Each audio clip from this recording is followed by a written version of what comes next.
کہ اے داؤد علیہ السلام آپ ہمارا شکر ادا کریں کیونکہ آپ کو ہم نے نبی بنایا۔ تو داؤد علیہ السلام نے اللہ کا شکر اس طرح سے ادا کیا کہ ایک دن روزہ رکھتے اور دوسرے دن روزہ نہیں رکھتے، اس طرح سے اللہ کا شکر ادا کیا ہے۔ اللہ کا شکر اور روزہ رکھ کر اللہ کا شکر ادا کیا ہے۔ اور گھر کا ماحول ایسا بنائے ہوئے تھے، گھر کے اندر 24 گھنٹے کوئی نہ کوئی قرآن پاک کی تلاوت میں، ذکر میں، عبادت میں، اس طرح سے ماحول بنائے ہوئے تھے، مردوں کا بھی مستورات کا بھی۔ 24 گھنٹے گھروں کے اندر قرآن پاک کی تلاوت ہو رہی ہے، ذکر ہو رہی ہے، عبادت ہو رہی ہے۔ اس طرح سے انہوں نے اللہ کا شکر ادا کیا ہے۔ اللہ شکر کا مطالبہ کرتے ہیں، اے بندے اور بندیوں آپ ہمارا شکر ادا کرو کیونکہ ہم نے نعمتیں دیے ہیں، بے حساب نعمتیں اللہ پاک نے ہمیں دی ہیں۔ ہم نعمتوں کو گننا چاہیں گے تو ان نعمتوں کو گن نہیں سکیں گے، اتنے نعمتیں دیے ہیں۔ سب سے بڑی جو نعمت ہے اللہ پاک نے مسلمان بنایا ہے، یہ سب سے بڑی نعمت ہے۔ اور اس کے بعد میں ہمیں آخری نبی حضرت محمد صلی اللہ علیہ وسلم کی امت میں پیدا فرمایا ہے، یہ بھی سب سے بڑی نعمت ہے کہ امت میں پیدا ہونے کے لیے نبی دعا کرتے تھے بغیر مانگے کہ اللہ نے اس امت میں پیدا فرمایا ہے۔ اور اللہ تعالیٰ نے ہمیں ایسی دعوت کی محنت کے لیے اللہ نے قبول کیا ہے، تو اس کے لیے ہم اللہ کا شکر ادا کریں۔ شکر کریں گے اللہ نعمتوں میں اضافہ کریں گے۔ ہر حال میں اللہ کا شکر ادا کرنا ہے، ہر حال میں اللہ کا شکر ادا کرنا ہے۔ ہم خوشی میں جب اچھا ہوتے جب ہی اللہ کا شکر ادا کرتے ہیں، نہیں بلکہ شکر جو ہے وہ خوشی میں بھی اللہ کا شکر ہو اور ہمیں غم میں بھی اللہ کا شکر ہو۔ جب ہمیں تکلیف پہنچی ہے تو بھی ہم اللہ کا شکر ادا کریں کہ اللہ یہ جو تکلیف پہنچی ہے یہ تیرے ہی طرف سے پہنچی ہے۔ ہمارا حال خوشی میں الگ اور غمی میں الگ نہیں، دونوں حال ہمارے ایک ہی ہیں، ہم اللہ سے راضی ہوں، اللہ سے راضی ہوں۔ اچھا بھی ہوا تو اللہ کی طرف سے، تکلیف بھی آئی تو بھی اللہ کی طرف سے، کیونکہ ایمان والوں کو اللہ پاک دنیا میں بھیجے ہیں۔ دنیا میں اللہ تعالیٰ ایمان والوں کو حالات لائیں گے، ایمان والوں کو حالات لائیں گے۔ اللہ پاک ان کو پرکھیں گے، اللہ پاک ان کو جانچیں گے کہ ان کا ایمان کتنا مضبوط ہے۔ اللہ دے کر بھی آزماتے ہیں اور اللہ لے کر بھی آزماتے ہیں، اللہ دے کر بھی آزماتے ہیں کہ میرا بندہ، میری بندی دینے کی حالت میں میرا شکر ادا کرتا ہے کہ نہیں کرتا، اور اللہ پاک لے کر بھی آزماتے ہیں۔ اللہ تعالیٰ نعمتیں چھین لیتے ہیں، پھر وہ بندہ اور بندی اس حال پر بھی راضی رہتے ہیں، اللہ خوش ہوتے ہیں، اللہ انعامات کی بارش برساتے ہیں۔ ہمارے اوپر کیسے حال آتے ہیں؟ اللہ کے نبی صلی اللہ علیہ وسلم نے بتایا کہ تم اس کام کو کرو گے، اس محنت کو کرو گے، تمہارے اوپر حالات آئیں گے۔ حالات کیسے آئیں گے؟ جیسا ہار کا دھاگا ٹوٹ جانے سے ہار کے جو موتی ہیں گرتے ہیں، اس طرح سے حالات آئیں گے۔ اور اونچائی کے طرف سے، پہاڑ سے جس طرح سے پانی آتا ہے اس طرح سے حالات آئیں گے۔ یہ حالات ایمان والوں کو آئیں گے۔ یہ حالات میں ہم صبر کرنا ہے، اللہ کا شکر کرنا ہے، جمے رہنا ہے، کیونکہ یہ محنت ہی ایسی محنت ہے، اس پر حال آئے گا۔ پھر اللہ راستے کھولیں گے، اور راستے کھولیں گے تو اللہ تعالیٰ نعمتوں کی بارش ہی بارش ہوگی۔ ہمیں یہ نہ سمجھے کہ مال اور دولت یہ ہمارے کامیابی کا ذریعہ ہے، یہ مال اور دولت جو کامیابی کے ذریعہ نہیں ہے، بلکہ اللہ نے ہمیں وقت کو فارغ کرنے کے لیے ہمارے وقت اور جان مال کو اللہ کے راستے میں لگایا ہے اور اپنے وقت کو استعمال کر رہا ہے، تو یہ بڑی نعمت ہے۔ ہم اللہ کا شکر یہ کریں کہ اللہ تیرا شکر ہے، تو نے تیرے راستے میں ہمیں نکالا ہے، ہمیں بار بار اللہ تیرے راستے میں نکال، کیونکہ یہ بہت بڑا اونچا راستہ ہے، صرف 3 دن 10 دن 40 دن 4 مہینے کا نہیں ہے، بلکہ موت تک بھی آدمی سجدے میں پڑھ کر اللہ کا شکر ادا کرے گا، اللہ کا شکر ادا نہیں ہوگا۔ اتنا بڑا راستے کے لیے اللہ نے قبول کیا ہے، تو ہم اپنے وقت کو پابندی کے ساتھ میں لگانے کی فکر کریں اور اپنے ایمان کو بڑھانے کی فکر کریں۔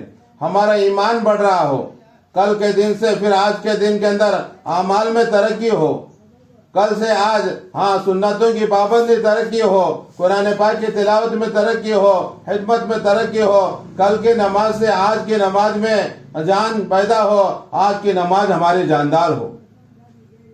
روزانہ جو ہے ہمارا ایمان بڑھ رہا ہو، کیونکہ ایمان بڑھانے کا، ایمان کو بنانے کا یہ راستہ ہے۔ نہیں، ہمیں سوچیں کہ ہمیں اللہ کے راستے میں نکل کر جو سطح پر ہے وہی سطح پر چلیں گے تو ہمارا ایمان نہیں بڑھ رہا، اللہ کا یقین ہمارے اندر نہیں آ رہا۔ ہمیں جو ہے اس سطح سے آگے بڑھنا ہے، جس طرح سے پہلی کا بچہ دوسری میں جاتا ہے، اس کا امتحان ہوتا ہے، امتحان کے بعد دوسری میں جاتا ہے، پھر اس کی امتحان ہوتی ہے، پھر تیسری میں جاتا ہے۔ ایسا نہیں کہ پہلی کا بچہ پہلی کے اندر رہے، بلکہ ہمیں جو ہے کل کے دن سے آج کے دن کے اندر ہماری ترقی ہو، ہماری نمازوں میں جان ہو، ہماری نمازیں بے جان والی نہ ہو، ہماری تسبیحات کی پابندی ہو، ہمارے قرآن پاک کی تلاوت ہو، ہمیں مسنون دعاؤں کا اہتمام ہو، نوافل کے اندر اضافہ ہو، ہمارا حدیث کا سیکھنا، ہمیں آیتوں کا سیکھنا، ہمیں مسائل کا سیکھنا، ہمارے اندر یہ جذبہ ہو۔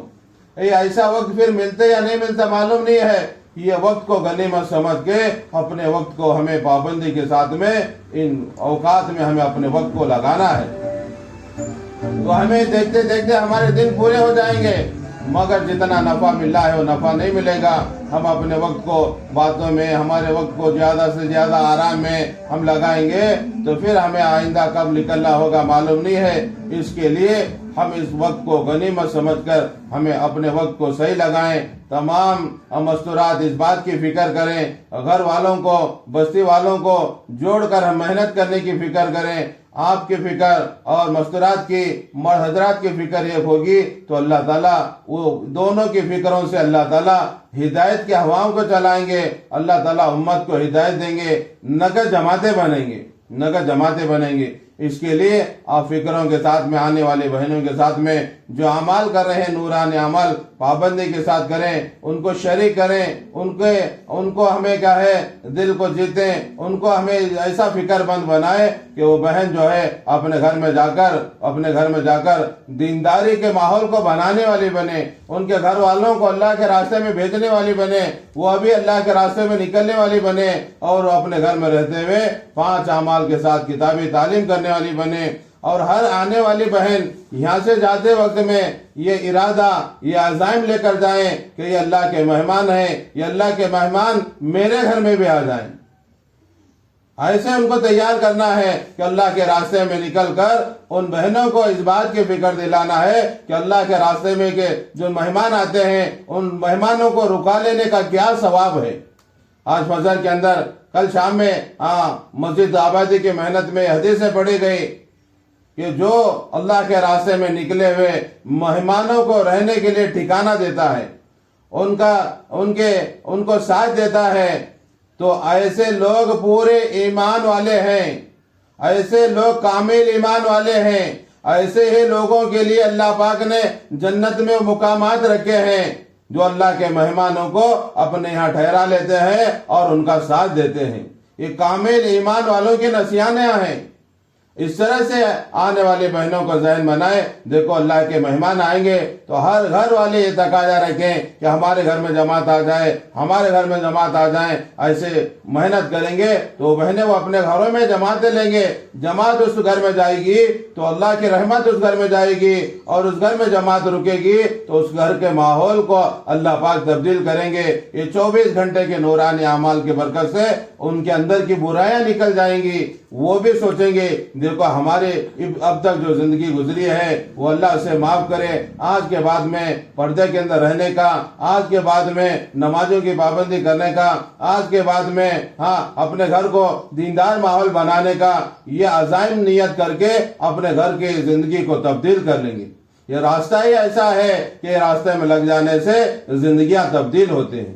اس کے لیے اپنے وقت کو پورا پابندی کے ساتھ میں، یہاں سے جاتے وقت میں پوری بیگ تیاری کے ساتھ میں، اور یہاں گھر والوں کو معافی تلافی مانگ کر ہم دوسرے گھر میں بازو ہی گھر میں جانا ہے. پیدل 2-4 منٹ کا راستہ ہے، وہاں اپنے بیگ وہاں پہنچا دیں گے. آپ پیدل چلیں گے اور پھر وہاں جا کر سامنے جانے والے سلام کریں گے. وہاں جانے کے بعد ہمیں اطمینان ہو، اس وقت میں ہمارا نقاب نکالیں گے، اطمینان کے ساتھ میں بیٹھیں گے، وضو کے ساتھ جانے کی فکر کریں گے. وہاں جا کر 2 رکعت نماز پڑھ کے تمام بہنیں بیٹھ کر ان بہنوں کے ساتھ میں ایمان اور یقین کی بات کرتے ہوئے، مذاکرہ کرتے ہوئے بیٹھیں گے. جو پرچی آئی ہے وہ پرچی کو ایک بہن پڑھ کر سنائے گی.